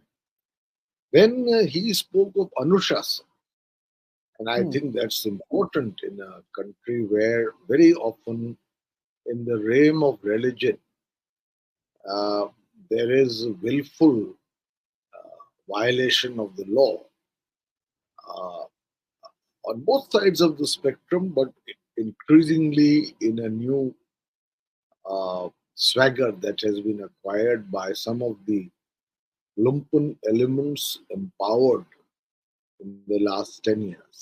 So the need and Sayyam, restraint. He spoke of Sayyam and restraint. He also spoke of removing matbhed, in other words, divisions from within Hmm. society. And finally, if I recollect correctly, he spoke that our behavior should be maryada purna. Uh, our acharana should be maryada purna, which is what Maryada Purushottam stands for. To me, it was a message that needed to be given after the kind of inaugural we saw. Uh, of course, as far as Prime Minister Modi's speech is concerned, it was it had elements of astha or faith, but it was a political speech, especially his repeated stress that a new Kal Chakra has begun. It was a mythological reference to a new era. Some people call it Yes. mistakenly the Second Republic. So, in that sense, he said that now only we can move towards certain victory. And uh, I thought it was a strong electoral speech on an occasion of this kind. Let me ask you Although, let me ask you this before I open it up. The politics can't be too separate from the religiosity of the moment for many. It's intertwined. The BJP has built itself especially in the 80s on the back of the Ram Mandir movement. To you, who has been associated with parties in the past that have opposed the BJP and at one point got expelled from Nitish Kumar's party for saying that he should leave the BJP. Do you today, as a critic of the BJP, acknowledge that in many ways the day belonged to Narendra Modi? it was certainly he was ubiquitous. He was more or less the presiding figure of an entire ceremony. And this can be debated because in a constitutional democracy, the prime minister's overweening role in the building of a temple, however disputed it might have been in the past, and however just its current construction may be, can be questioned. But I have always believed that in India, the definition of secularism is not of the French state. Yeah. It's complete separation of church and state, which is why I supported, I've supported in my writings Dr. Rajendra Prasad as the President of the Republic, accepting the Yeah. invitation to go to Somnath. Because if he goes to Somnath as a Hindu, it does not mean that as the President of India, he is disrespectful to other faiths or would not go if required to a So masjid in a or way, church. in a way you've given the example of one of the earliest disputes between India's first prime minister Jawaharlal Nehru and the president to today's moment, where the president of India was not present. She did write an open letter to the prime minister. There's the prime minister performing or offering the first arti at the Ramlalla unveiling, as it were, for India and Indians everywhere. Hindol, as an author of a book on political Hinduism, but as a believer, as a spiritual person, what did you feel both about the Pran Pratishtha ceremony and the speech that came thereafter? The speeches, I should say, because Pavan did also speak about Mohan Bhagwat's address. Hindu. Well, let me focus on the Prime Minister's speech first. And I think today's speech will definitely go down. It will also mark a particular historical moment.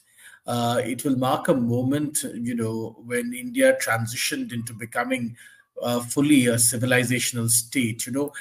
India lacked, as I have said before on other platforms, India lacked a grand narrative. India seeks to, we want to be $5 trillion economy, $10 trillion economy, Vishwa Guru, but we lack or have lacked in the past a grand narrative on the basis of which our rise will be affected.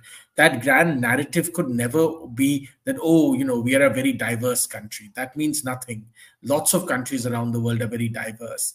In order to convince people of your rise and the notions of your rise, you need to explain to them why you're unique. America explained to us why it's unique by explaining to us when it was rising that it was a city upon the hill, it was the land of the free and the home of the brave, and so on and so forth. England did its own sort of projection of why it was unique when it was a rising power, and so on and so forth. The Chinese do the same. Even though China destroyed all its civilizational moorings in the Great Leap Forward and the Cultural Revolution, the Chinese today consistently pitched their entire Confucius idea and why the civilizational state of China must rise in the world. India consistently failed to do this. And there are many reasons. We don't have time to go into all of the reasons. Some structural, some historic, some perhaps prejudiced, and so on and so forth. I think we now have a clear picture of what the Indian civilizational state will look like. And I think the Prime Minister's speech gave us an extremely lucid, clear, and distinct idea of the framework of the Indian civilizational state. And that's why I think it will go down as one of the most important speeches Narendra Modi has ever given. And the Indian state, its notion of self will change. The Indian Republic and its notion of self will change. I believe this is the beginning of, in a sense, India's second republic. So you do believe it is the beginning of the Second Republic, and Mr. Modi also referenced, ek naya Kal Chakra. Pawan questioned that right up front, and that's something for us to talk about a little later when everyone's spoken. Yashwant, let me bring you in. As someone whose life is devoted, in a sense, to the study of politics, has politics shifted? Has politics pivoted in a certain direction today? Or alternatively, you could argue that this is the culmination of one long sort of 4-decade phase of politics, and a new phase will now have to begin. Even the BJP will have to find its Hindutva 2.0. What did you feel about today? Well, a mix of both. It's not just a question of politics shifted. It was already in the making. It was only a question of who would jump on that brand of politics or that particular issue or that sense of identity or absence of identity, as Hindol just so well pointed out, in that way. But looking at it from political perspective, of course, everybody is going to, ask me, do your number crunching again, ab ki baar kitna par? That kind of question is going to come around me, but I would take some time to answer your question, how as an individual I am feeling today, just the way Pawanji mentioned what he felt today. Barkha, I was very much in school when I believe Nelson Mandela visited Varanasi, and it was in a very, very fleeting moment, when his cavalcade was going by and he waved and we just waved back, and it was a magical moment for me. Decades later, when I was in South Africa to cover the elections, doing their surveys, producing their election broadcast and everything, that time when I spent over there, I realized that the biggest thing that Nelson Mandela did for his country after it became free was the Truth and Reconciliation Commission. And I genuinely believe, and I have said it more often than not, and I have openly even tweeted about it, that, I feel strongly about Ayodhya, but more than the temple, I want the truth. I want appreciation of the truth. I need that reconciliation, but only with the appreciation of the truth. Now, with so much being written, and we have seen so much of politics, from the mid 80s to the mid, we are in 2024, 4 decades of politics that we have witnessed as a student, as a voter, as a political scientist, as a professional now. It amazes me that how people have missed on some of the points so, blindly in that way. Because the history of India, the way we look at it, the majority and minority question, the partition of India, the way the post partition politics of India played out, unfortunate assassination of Gandhiji, and so on and so forth. We just took everything to politics in a way that, without realizing that this country's history went beyond the 47 partition, went beyond the British colonial rule, and there was issues which needed to be resolved. Addressed. Yeah, They resolved. needed Yes. to be addressed. With the deep, things which were like, the fault lines in our social fabrics. We somehow artificially concealed those fault lines with the idea of India being a secular country, more so because a Muslim Pakistan, a theocratic state, was born out of it, and we took pride that we are something different and we are India. Of course, India is different. Of course, India is secular. Of course, India has been secular all along, because that's what makes us Indian. That's our ideology. That's rooted deeply in our philosophy of life, the way we live, the way we think, the way we are educated in our moral structure. So there are two debates that go on. And when I go into debate on Ayodhya, I always find it interesting that big number of people who are on the other side of the table, they start and end the debate saying that why the politicization of this thing was wrong, and why the BJP gaining politically out of it was wrong, and why it was a political movement. That's where they get it wrong.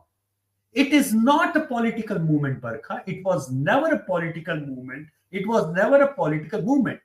BJP, by being at the right place at the right time and taking this issue, which was for anybody to be picked up.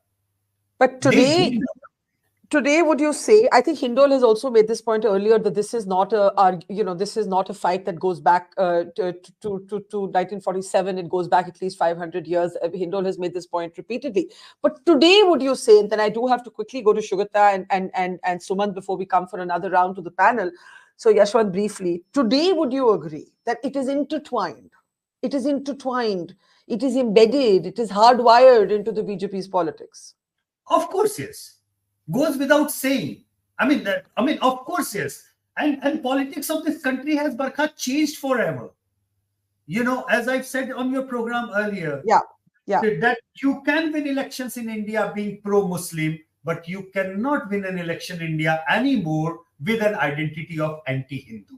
So, of course, this has changed. Okay, let me bring in Shugata now. Shugata, some may wonder, where is the opposition? The opposition chose contentiously not to attend this ceremony. Mamata Banerjee is perhaps the one leader who tried to make a counter statement. She made it a point today, and I'm sure others may also want to comment on this, to visit a mandir, masjid, a gurdwara and a church. But it's not going to be the talking point today. The talking point is going to be the Pran Pratishtha ceremony. It is going to be the Prime Minister's address.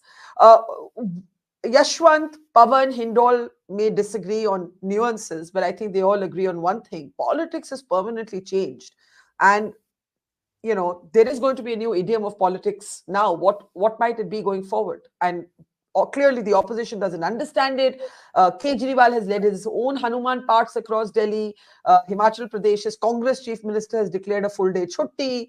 Udaynidhi Stalin is pulling the alliance in a completely ulta direction, with the Supreme Court saying, why did Tamil Nadu try to ban the live stream? Shugata, go ahead. Yeah, thank you, Barkha. See, I do agree that the political culture of this country has permanently changed. We do not know if it changed today after Mr. Modi participated in the consecration of the temple and then spoke, or if it was in the making, in the making in the last 10 years, almost a decade. So the political culture of this country has changed. And you spoke about the opposition.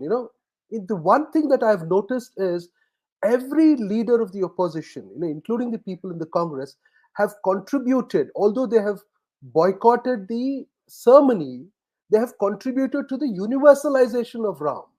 They've all said that Ram belongs to everybody, and BJP cannot walk away with it. So that tells you something about how the opposition is perceiving the whole thing.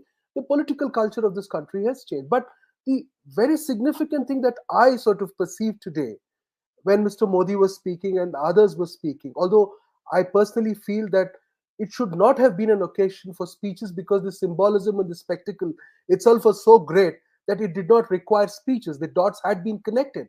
But, I think that the moral arbiter of this nation you've changed the moral arbiter of this nation. Till today or till the other day, it was Mahatma Gandhi. And from today on, I think it will be Lord Ram. So I think the chief moral arbiter of this nation has been changed. And I think the BJP will now start pushing that because, if you look at the adjectives that have been used, not just by Modi and Mohan Bhagwat and others, but also the epics, the different readings of or writings of Mahabharata, Ramayana, they all, use a certain kind of language which describes him as either Maryada Purushottam, an epitome of decency, a kind of, a man who pushed for a certain kind of reconciliation. Yashwantji used this word reconciliation. I wish the Congress had used that word, the reconciliation idea to come into this whole process and not be left out. I think you've said something very interesting and also provocative, some might say. And Hindol, briefly, because I know you have to leave slightly early, and then at Sumant, give me just a second to come to you. You just heard Shugata say that the moral arbiter of India has changed from Gandhi to Ram. And in many ways, the Prime Minister in his address made this point about Ram being everywhere. Ram being a kind of building block of nationhood, the cornerstone around which, everything else is now, in a sense, going to be constructed. Do you agree with Shugata? Ram is the moral arbiter, as it were, of modern India going forward? So I don't know whether it's Ram per se or a broader framework, but I broadly agree with what Sugata is saying. And for the following reasons, Barkha. Gandhiji epitomized a particular moment in India's history. And I still believe Gandhiji is very important and will remain with us for a long, long time. However, that moment has been deeply problematized. It has been problematized by politics, and then it has been problematized by going back and reading by various historians and others about what that moment really represented. And it has also been problematized by the rise of the decolonial movement, especially in parts of Africa and so on and so forth, where people have gone back and read Gandhi carefully and problematized him even more. So therefore, Gandhi as the unilateral arbiter, or Gandhi as the unilateral moral framework that India has to offer to the world, is inadequate at best. Rising India needed a different, more holistic, more universal framework. Please remember, the story of the Ramayana doesn't only belong to India. It spread across Asia, across Southeast Asia. A brilliant new book by an young Oxford scholar talks about how in Southall, Black women used to demand equality by talking about the Ramayana. So it is really a universal story in that sense. So therefore, it offers a far more profound moral and ethical framework to pronounce India's rise in the world and for India to offer to the world than the persona of Gandhiji, so to speak. So yes, I agree.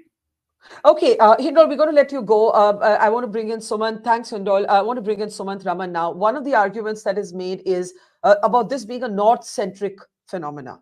The Prime Minister spent 3 days in Tamil Nadu before reaching Ayodhya. It's very, very important. I think the other detail I read was that the state of Telangana has been amongst the largest contributors to the Mandir Trust across India. There is a lot of challenge to this assumption that this is somehow a North Indian movement. And in the midst of this, Tamil Nadu's DMK creates massive controversy. The Supreme Court today says it's atrocious if the government tried, or it's atrocious that the government tried to stop the live stream of the Pran Pratishtha, which I don't even understand in the age of technology where you just can watch everything online. Yeah. but the government denied it. I think that's what I'm getting. But go ahead. Yeah. No, yeah.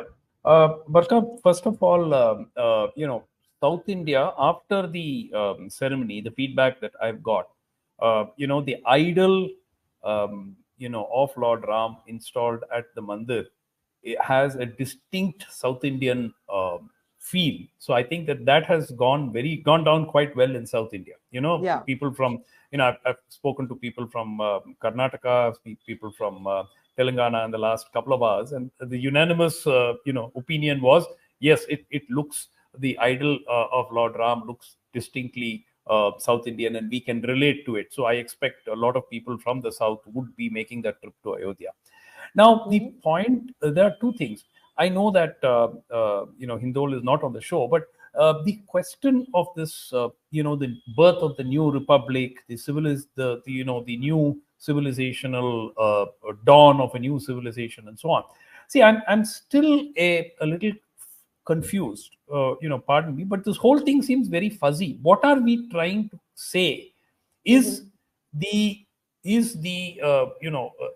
defining factor of this new state? Are we saying that this is essentially we are essentially moving towards a theocratic state? Is that what we are trying to say? And also the example that he gave of South Africa, quite honestly, South Africa is in a terrible shape now. The way it is today. South Africa, by the way, I don't know whether you're aware, Barkha, is one of the very few countries where their GDP has gone down between 2010 and 2023. Not only per capita, total also has shrunk. It's what, and the top 5 out of 10, 5 cities are the highest crime you're rates saying, in Africa. Suman, so you're saying, what does it all mean? You're saying in real terms, what does it all mean? In real terms, exactly. Yeah. Let me finish this point on the South, Barkha. 1 second. Yeah. As far as what the DMK did today, I mean, it makes zero sense. Yeah. I mean, look, saying that you cannot watch the event in a private place is as bizarre as I have ever. And let's face it, they did have oral instructions, which so many people put out. In fact, the state BJP chief even put out an audio, and this morning, the place where Mrs. Nirmala Sitharaman was supposed to, where she eventually did participate after the court order came, was a private place. I mean, you cannot say that people cannot congregate peacefully to watch a telecast of such a historic event in a private place. But in a way, Suman, for me, it proves, and that's what I want to ask the others now, how many different directions the opposition is being pulled in. Remember, the DMK is also part of this India bloc. But let's pick up the other thing you said. What does this second republic look like? What might it look like? Pawan, let me come to you, and then Yashwant, and then Shugata. You don't believe in this concept of the second republic, yet you are in a way respectful or in agreement with what the RSS chief said, perhaps even more than what the prime minister said. Even if you don't believe in the second republic, what's quite clear is that old labels, left, right, secular, non-secular, right? These are today under challenge. They're under severe political and cultural challenge. And you need, and I think this is one of the points you keep making, you need a language of culture and a language of faith to counter them if you're going to counter them politically. Pawan. No. Let me say that it is a defining moment in terms of the ultimate battle, to some extent, to change the historical narrative of the past, which was dominant, and to some extent to reclaim Hindu civilization, culture, and religion. I've written a book, as you know, called The Great Hindu Civilization, and I believe much of that past history has been ignored, neglected, or glossed over. In that sense, yes. But, religion, so long as we are a constitutional democracy, cannot be conflated with nation. In a country which is ours, where it is multi-religious, plural, and multicultural in many ways. Even the Ramayana, there are 150 versions of it or more in different languages, and they are not identical. So in our country, you can be a even more devout Hindu now, but you cannot conflate Desh, Dev, Rashtra. because that is a very, in my view, narrow sense of nationhood. And much more constitutes that nationhood, including, again, I'm sorry to refer to it. Mohan Bhagwat quoted a paragraph from Tulsidasa's Ramcharitmanas on Ram Rajya. And there was a line he stressed, Sab nar karahi paraspar priti. Each person will have mutual love for each other.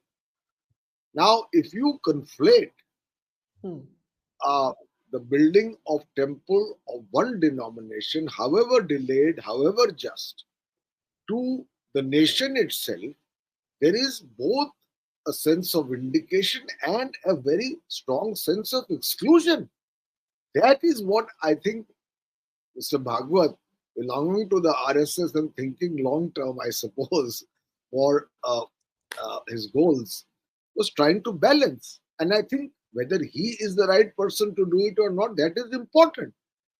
A new Kal Chakra will begin in this country, yes, when Ram gets his due, when per capita incomes at an individual level rise, when inequality of the kind we see today reduces, when people have better access to primary health care, when vast educational So you had a disagreement. You had a disagreement. I take your point on the economic indices that you're talking about, but briefly, because I want Yashwant to react to this, you had a disagreement with the Prime Minister's comment, which was really, in a sense, the most quotable line from his very powerful speech. Dev se desh, Ram se rashtra. You are saying you're in disagreement with that formulation, Pavan. Yes. Depends how you define Dev, depends how you define Desh, and it depends how you define Rashtra. Yashwant, let's bring you in. Yeah, I mean, there is hardly anything that I can disagree with what Pavanji is saying, actually. And Sumant probably misunderstood my point when I was talking about South Africa. I'm not talking about their mess today. I mean, that's an entirely different debate altogether. I only talked about what inspired me, was his action on truth and reconciliation. Where do you go now, Barkha? That's going beyond Ayodhya. Where are we? Even the Prime Minister asked that. Ab aage kya? Hum aage kya? Aage is truth and reconciliation. That's what you see. I was born and brought up in Banaras, Barkha, and when I say in Banaras, you had to actually do our ASI has to dig in for Supreme Court in Ayodhya to figure out there were temple parts inside that. When you go to Banaras, Gyanvapi, you don't have to dig. It's a temple. You can see with your naked eyes. Well, I'm not saying about what next is Gyanvapi. I'm just simply saying that when there are these kind of things which you need to address about who you are, about your basic identity question, and you get settled. There is a very nice piece by Tavleen yesterday where she quoted wonderfully Sir Naipaul, Vidyadhar Naipaul, saying that she interviewed him, and that one line of his interview where he kind of justified the 6th December, incident was taken out of proportion, but nobody quotes him what he had to say next about Renaissance. That, Renaissance is when you are at peace that, okay, past is past. It is done. It is dusted. You accept that, but that acceptance, the process of acceptance starts with the truth and starts with the reconciliation. So but to what extent? Is there a line, Yashwant? There's a Places of Worship Act was supposed to seal this debate at Ayodhya, right? The Supreme Court's own verdict on Ayodhya made that reference. My question to you is, I agree on truth and reconciliation, but kahan tak, kab tak? Any thoughts before Sumant can show? But that act was again a reactionary act to what happened on 6th December. What I'm simply trying to say, an act, you see, even this government, just like many said that RSS wanted this government to make an act for the temple. But this government actually, I would say, very wisely waited for the Supreme Court verdict. Because when the Supreme Court verdict came in, and Pawanji said about that, he was happy that this Maryada Purushottam's temple was made following the Maryada after Supreme Court's verdict. So yes, that's true. But the thing is, what now? What next? Where do we go from here? Where do we actually head from here? About the various identities or singular identity or the debates that we keep on having it. Everybody wants a better future. That's where we have to go from here. But how do we go from here? That's the question. Okay, Sumant, go ahead, and then Shugata. Yeah, Sumant. I can't hear Sumant. Yeah, Sumant. Okay. See, Barkha, the point that concerns me about this entire Second Republic stuff is precisely this. Now, let's be very clear. This was today, what we witnessed was not purely a religious event. It was a politico-religious event.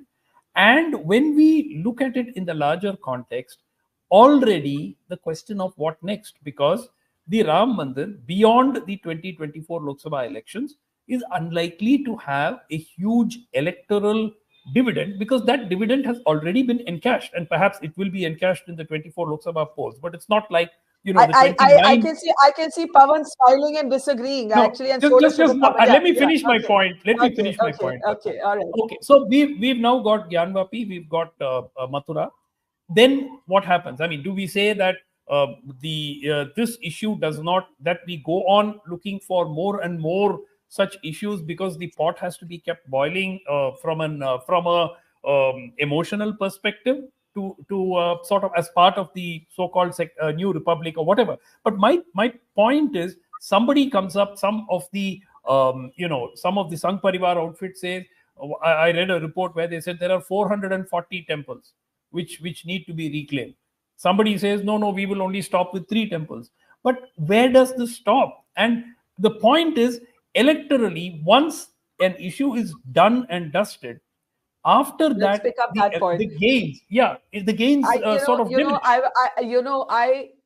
I think many would have agreed with you 2 years ago, but seeing how it's all unfolded, Shugata, the opposition's refusal to be there, it made the Mandir a huge political talking point. The Prime Minister's address, yes, some of you made the point that why were the speeches? You made that point. Pawan said his was a political speech, but let's not be naive. We're all adults here.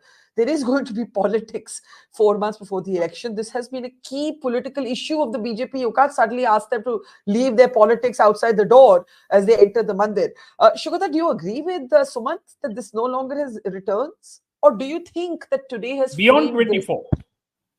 Okay, you concede that it will have returns in this election. Shugata, go ahead. Okay, Shugata.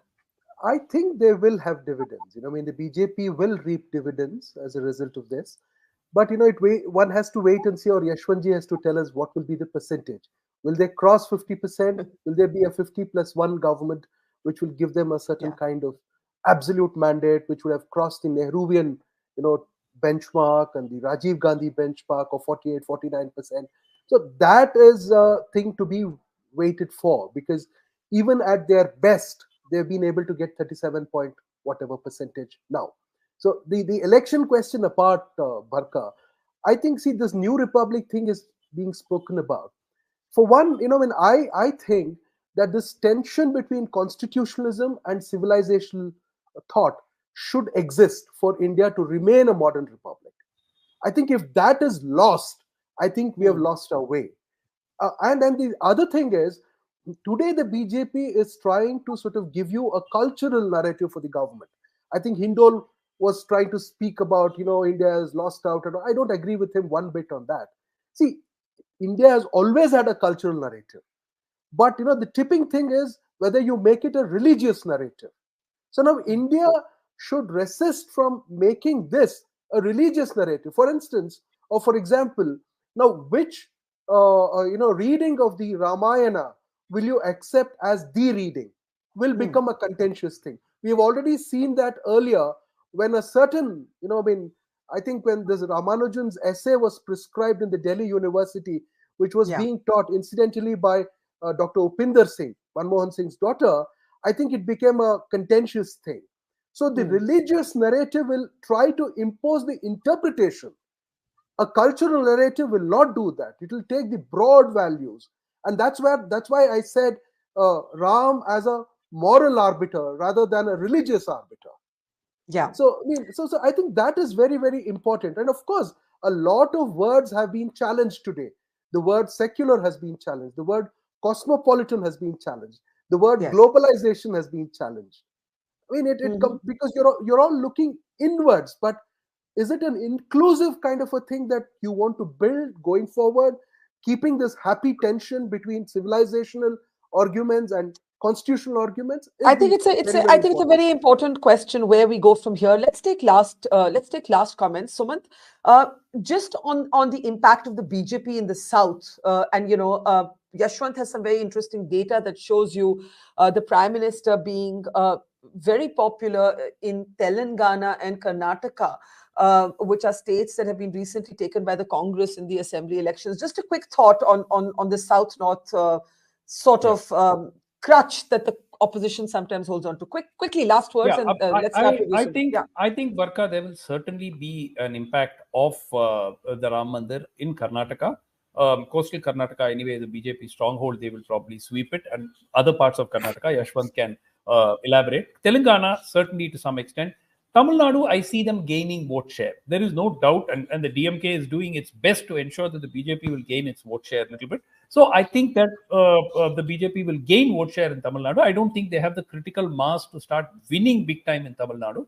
But certainly, whatever has happened today will definitely benefit the BJP much more, and it will hurt the opposition. The question is, how much is it going to hurt the opposition? The Hindi belt, it will certainly hurt, but outside the Hindi belt, that's for Yashwant to come up and tell us. Shugata? Yeah, I mean, the as far as the south is concerned, Barkha, I think the Karnataka, Telangana, even Tamil Nadu, I mean, Prime Minister has been paying a lot of attention to Tamil Nadu, be it the Tamil Sangam that he has been organizing in Varanasi, or look at the number of temples he visited there. I think he is trying to drive. I mean, he's obviously, he knows that the Dravidian philosophy is the direct challenge to the kind of philosophical position that he holds. So I think he wants to vanquish that particular idea. So he's paying a lot of attention to that. And I don't know. I agree with Suman Ji where he says they may not have the critical mass to sort of win seats this time, but certainly their seat share is going to go up. But Yashwant Ji should tell us if Modi Ji may sort of throw googly at us by contesting from one of the seats in Tamil Nadu. It is quite possible. Yeah, it's a very interesting question. Yashwant, before I give Pavan the last word, the political impact, we must speak about it a little more specifically. And this idea of Modi contesting a second seat from Tamil Nadu. Go ahead, Yashwant. That's a mouth-watering idea, honestly speaking, just perspective, because yes, it will be a very, very classical moment in Indian politics as and when if it happens and as and when it happens. But Sumant is absolutely right that DMK is actually more than happy for BJP to grow right now, because all the votes that BJP is gaining is coming from the AIA-DMK's flank. Exactly. And that will make the life of DMK very sweepingly easy. But I think somehow, and Sumant might correct me if I'm wrong, there is a danger in that what DMK is playing right now. This is something which the Samajwadis also tried to do in the north, saying that okay, if we play this thing, BJP will eat into the Congress, and we can manage BJP. And history is telling they could not manage the BJP. So I think what DMK is looking at a very, very short-term game. With the BJP is more than happy to play along. But the way we have seen in the last 100-year project called RSS and the way that grows, the organic growth that they carry, once they are in, they are in. They never go out. So whatever windows of opportunity that DMK is opening right now for the BJP for a short-term gain, that they will be very, very sorry for that in the long-term perspective. Very interesting. Pavan, if you had to give one piece of advice today to the opposition, to the India Alliance, having seen life from inside at least two parties, the JDU and the Trinamool Congress, Pavan, what would your advice be to the opposition today? I really feel the opposition is beyond advice. But if you still ask me, I will attempt it. You know, Barkha, it's Yes. not about advising the opposition. Yes. Actually, if you think seriously about the nature and its democratic fabric, it's about the absence of an opposition. Yes. Now, if you have neither a face and nor a counter narrative, and on the other hand, you have a very charismatic face and a strong narrative which culminates 2 months before the election in the Yeah. building of the Ram Temple. 2024, you can write off. That's right. Having That's said that, having said that, I have great faith in democracy, Barkha. In a country where 80% of the population is Hindu, and yet the minorities are so large that they cannot be wished out. Ultimately, you have to find balance between an assertive Hinduism and a sustainable republic. It's as simple as that. And for that, you need an opposition, while at the same time, you will realize that by and large, Indians are not jihadis. I mean, I said there are extremists in all religions, but they are not jihadis. They want to get on with their lives, improve their economic status, get their children to good schools, and partake in the great consumerist Ganga Jamuna flowing through this country. Now, if it leads to an assertion of Hinduism, okay, a lot of Hindus will reveal who they really are. And perhaps rightly so, given the past history. But if it means endemic instability, which may impact economic growth, I think there will come a point where people will say, if there is a counter narrative and another face to match that of Mr. Modi, that enough is enough. Now, can we get on with our lives, please? Can you please ensure that farmers get their due, young people get their jobs, that the urban infrastructure improves? I mean, you cannot beyond a point subsume the entire nation under religion. This is the nature of India, and that's our calling card also, that we are a multi-religious nation which has still managed economic growth. So the real issue is, how do you balance in this country an assertive bordering on aggressive Hinduism where 80% of the population is involved, and yet you cannot do away, throw them into the sea, the minorities, they are in such a large number and live geographically dispersed, living cheek by jowl with the majority community. So it's your compulsion. Coexistence is not an option but a compulsion. And by the way, Indians will realize that themselves. Okay, I think everything you said. Yeah, I think Hmm. everything you said, we can in a way all agree on. A very interesting formulation there. Indians have to find the balance between an assertive Hinduism and a sustainable republic. Also, comments made about the healthy tension between the constitution and religiosity. But for the moment, these are the kind of images that are coming in from across India. A moment of sentiment that has to be respected. Acknowledged. By the way, this is not Ayodhya. This is Bhopal. I say that just to say that this is not localized. We're getting images like this from across India. It is, as somebody said, a second Diwali. There's likely to be diyas and candles all across India. That's Lucknow. This is just to give you a feel of the fact that one has to acknowledge with respect, irrespective of where you stand politically, how millions of people are feeling in terms of sentiment today. And then come all the other questions, including one asked by the Prime Minister himself, Ab aage kya? And that's where I think we'll have to call you all back to see ki ab aage kya hota hai. But in the meantime, thank you for a riveting conversation. Always learn so much from all of you, to Pavan, to Yashwant, to Shugata, to Sumant, and earlier to Hindol.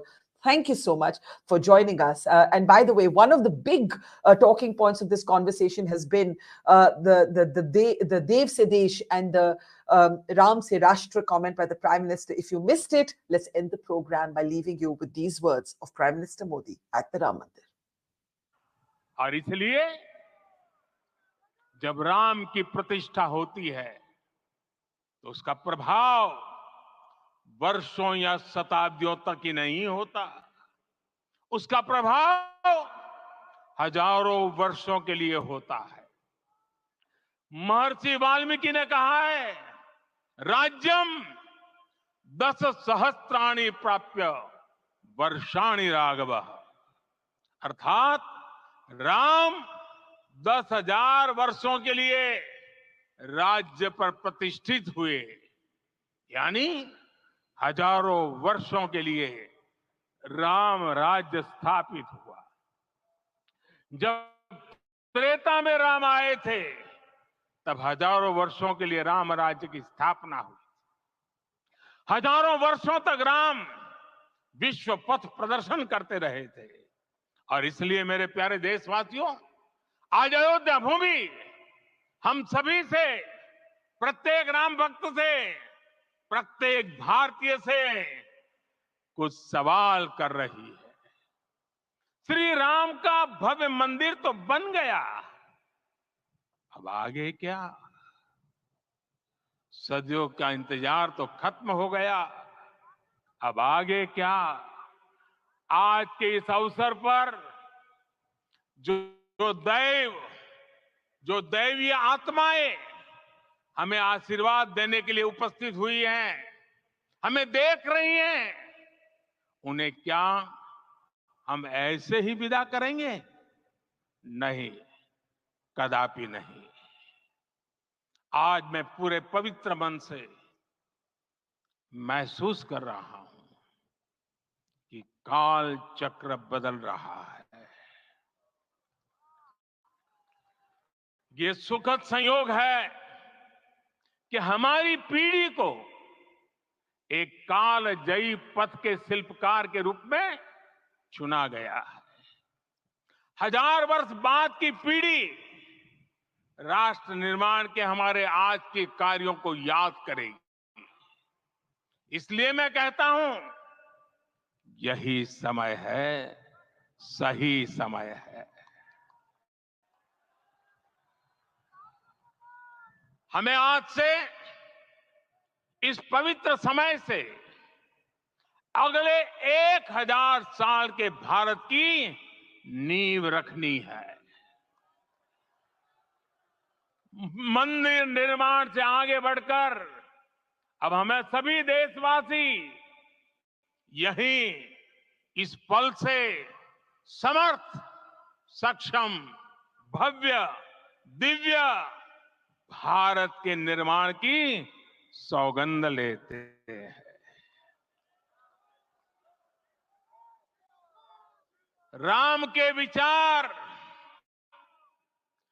मानस के साथ ही जनमानस में भी हो, यही राष्ट्र निर्माण की सीढ़ी है।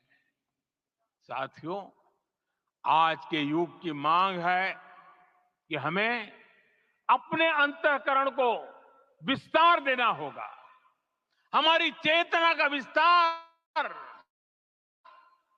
देव से देश तक, राम से राष्ट्र तक होना चाहिए। हनुमान जी की भक्ति, हनुमान जी की सेवा, हनुमान जी का समर्पण, ये ऐसे गुण हैं जिन्हें हमें बाहर नहीं खोजना पड़ता। प्रत्येक भारतीय में भक्ति, सेवा और समर्पण के भाव समर्थ, सक्षम, भव्य, दिव्य भारत का आधार बनेंगे। और यही तो है देव से देश और राम से राष्ट्र की चेतना का विस्तार। दूर सुदूर जंगल में, कुटिया में जीवन गुजारने वाली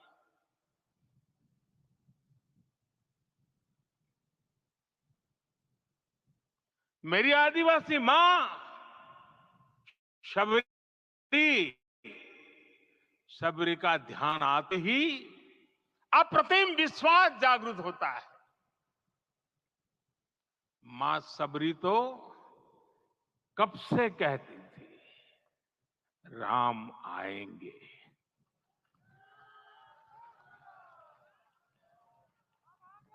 प्रत्येक भारतीय में जन्मा यही विश्वास समर्थ, सक्षम, भव्य भारत का आधार बनेगा। और यही तो है देश। Mojo's story has always made a commitment to its viewers to go to where the story is. And as you can see here, we are at the epicenter of the Israel war on Gaza. We are right at the front line, about 1 mile from the Gaza Strip, as the Israeli military gets ready with its tanks and its gunners to begin its final frontal assault that will take troops into Gaza. As we said, we are not like other organizations. We believe in giving you all sides of the story objectively and as much as possible from the ground. And that's exactly what we're doing here, covering the biggest global story today from the epicenter of the war zone. So please, we need your support. Support us, become a Mojo member, subscribe to us, spread the word, and thank you for your support.